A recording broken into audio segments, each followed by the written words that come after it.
तो बिल्लू मंगल जी जो थे उनको रूप का बड़ा आकर्षण था, उनको रूप कहीं दिख जाए उसको देखने लग जाते थे।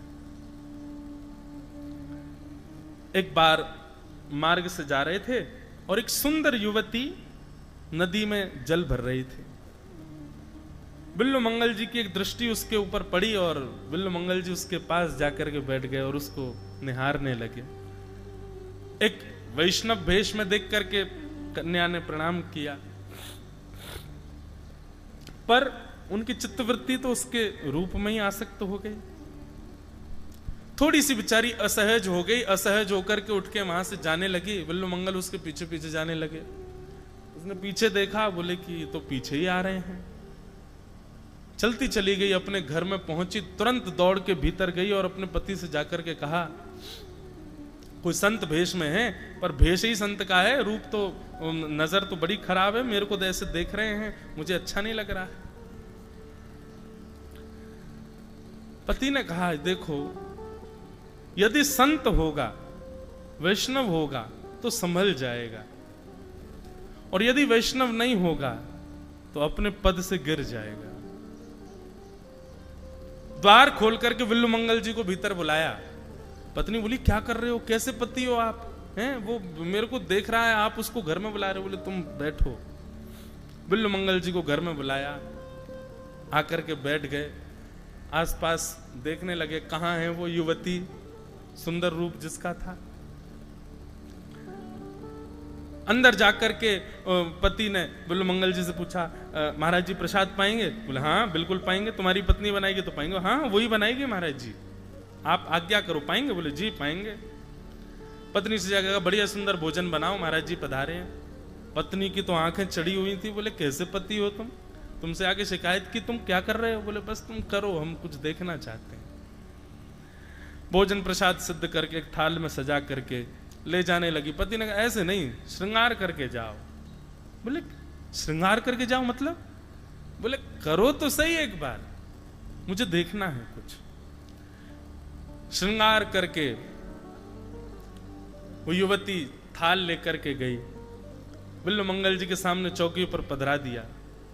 अब बिल्लू मंगल जी ने तो सामान्य रूप देखा था, अब श्रृंगार का रूप देखा तो रूप देखते ही बिल्लू मंगल जी के नेत्र पहले तो खुले रह गए और अचानक से नेत्र बंद हुए, और बंद होते ही चित्त में, मन में भाव आने लगा।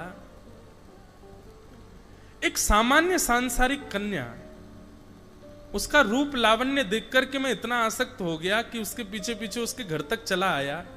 उसके लिए मैंने श्री कृष्ण का मुझे साक्षात दर्शन हो रहा होता।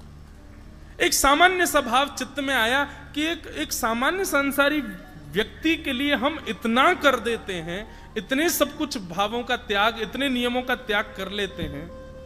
यदि इतना त्याग, इतनी स्थिति का त्याग यदि ठाकुर जी के लिए किया होता तो ठाकुर जी मिल गए होते। बिल्लू मंगल जी ने नेत्र खोले और उस कन्या से कहा, सुनो तुम्हारे घर में सुई है? बोले जी। बोले 2 कांटे लेके आओ, 2 सुई लेके आओ। बोले सुई का क्या करेंगे? बोले बस लेके आओ। कन्या 2 कांटे लेकर के आई और ला करके बिल्लू मंगल जी के सामने रखा। किंचित भी, एक क्षण भी विलंब नहीं किया। बिल्लू मंगल जी ने दोनों कांटों को लेकर के अपने नेत्रों को ही फोड़ दिया।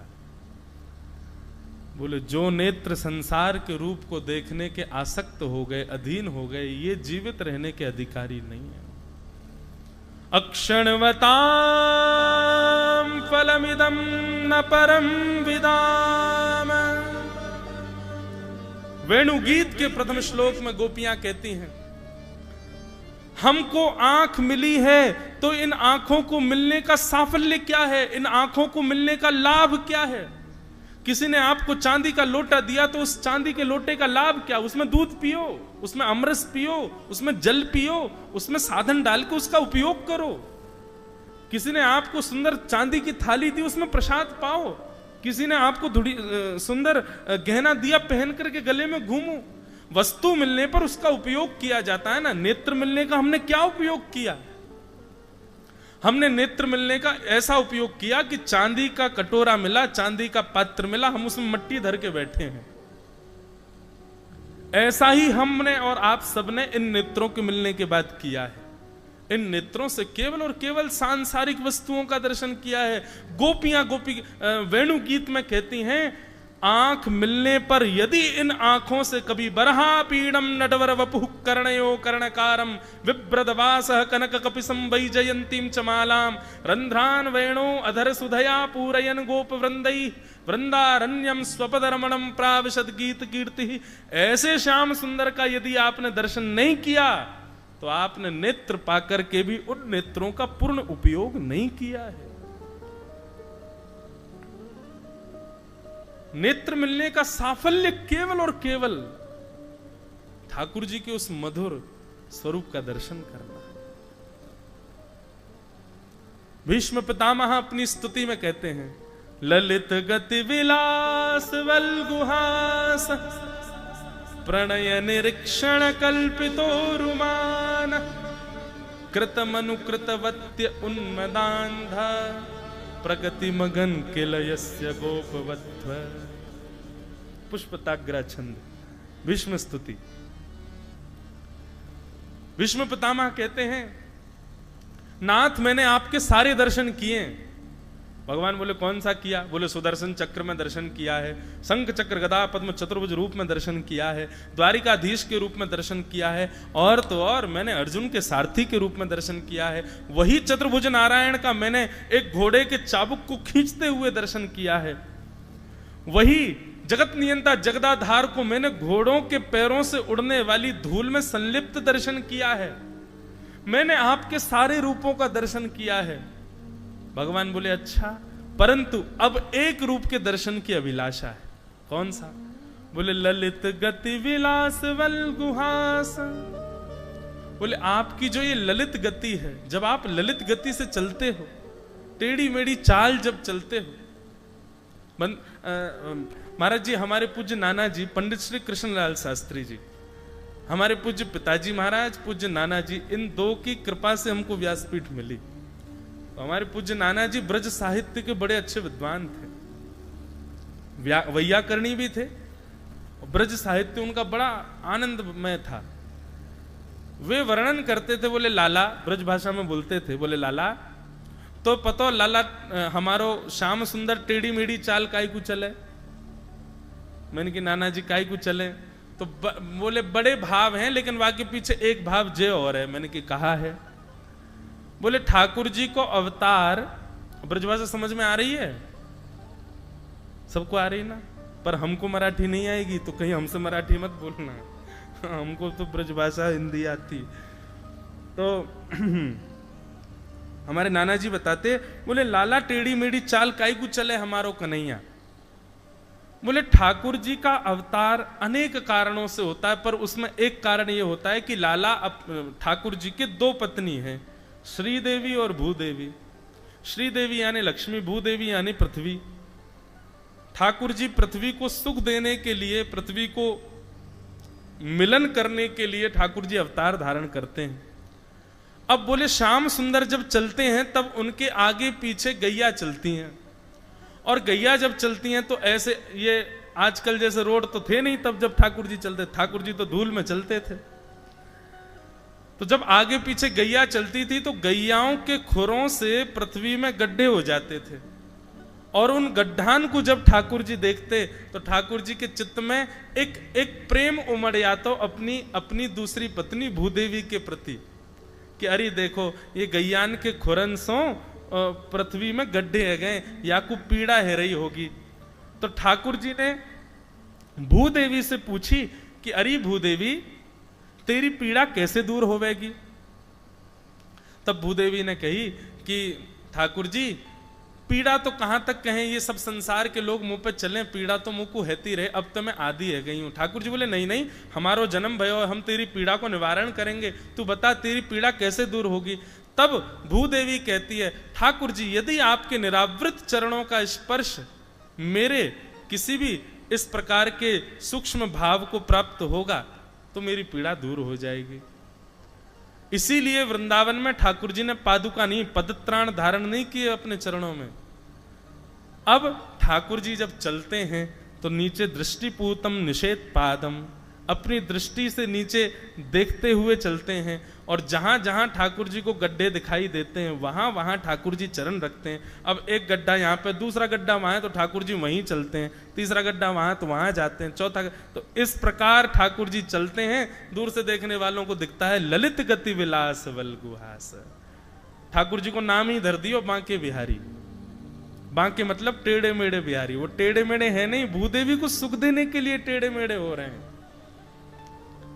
ये भाव हमारे पूज्य नाना जी सुनाते थे। तो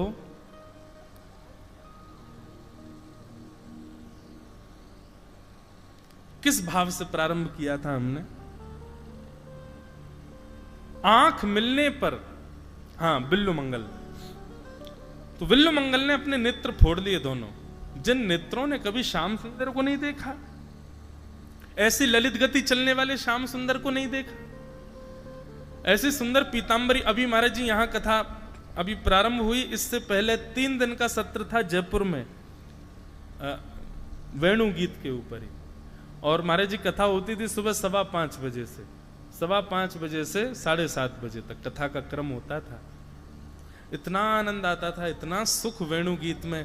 निश्चित ही अगर यहाँ योग बना, वैसे गति जैसे चल रही है, इससे तो यूं लग रहा है कि अभी तो महात्म ही चल रहा है। हम 10वें स्कंद तक कैसे पहुंचेंगे, पर मैं पहुंचाऊंगा, निश्चित पहुंचाऊंगा।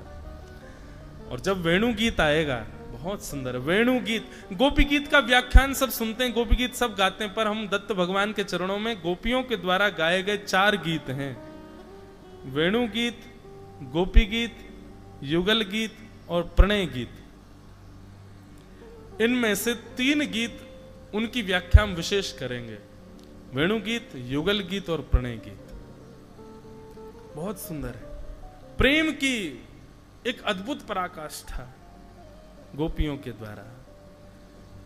तो गोपियां कहती हैं, अक्षणवताम फलमिदम न परम विदाम। हमारे श्री वृंदावन के श्री राधा वल्लभ लाल जी को जिन्होंने अविराजित किया है, ऐसे श्री हितरवंश महाप्रभु कहते हैं, ठाकुर जी देखा तो एक आंख से भी जा सकता था, आपने हमको 2 आंखें क्यों दी?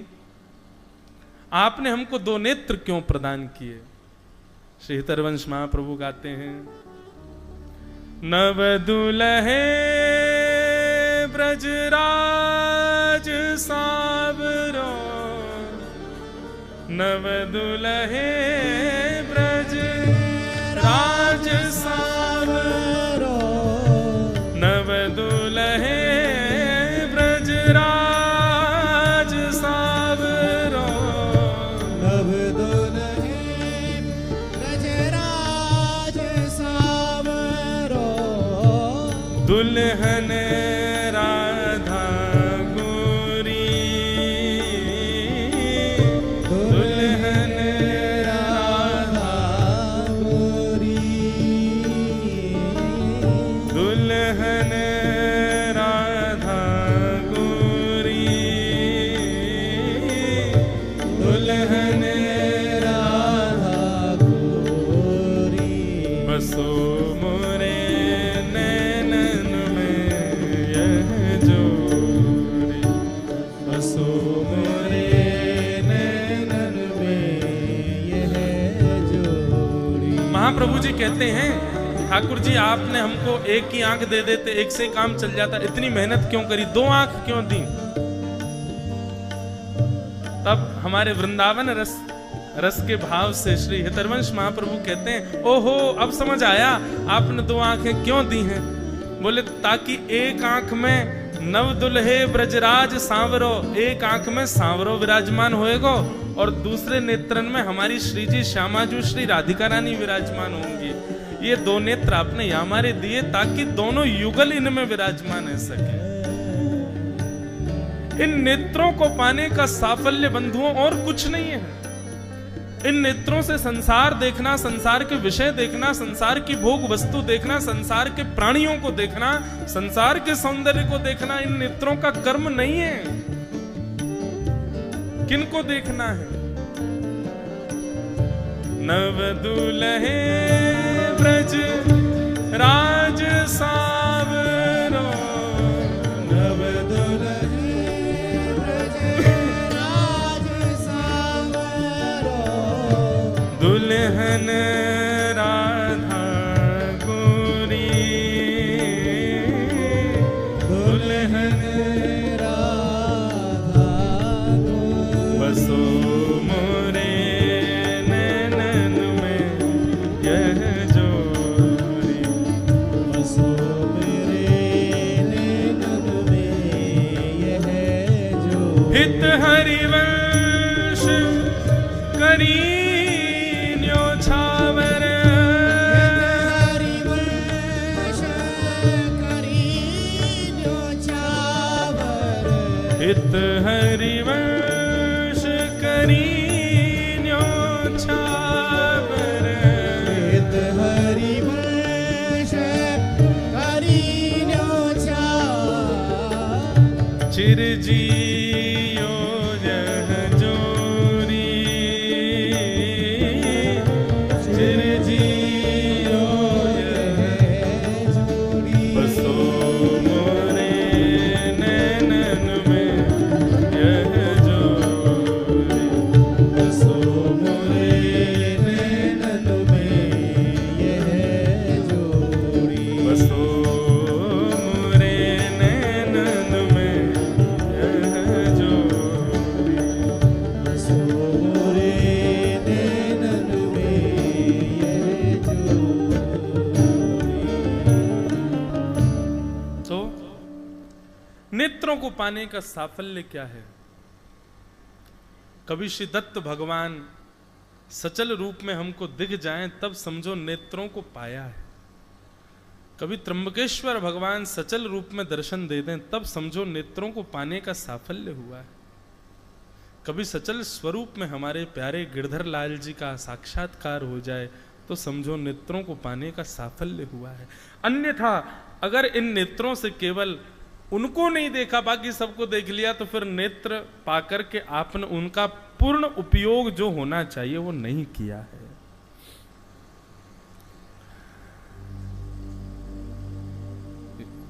तो ये विषय हमने प्रारंभ किया।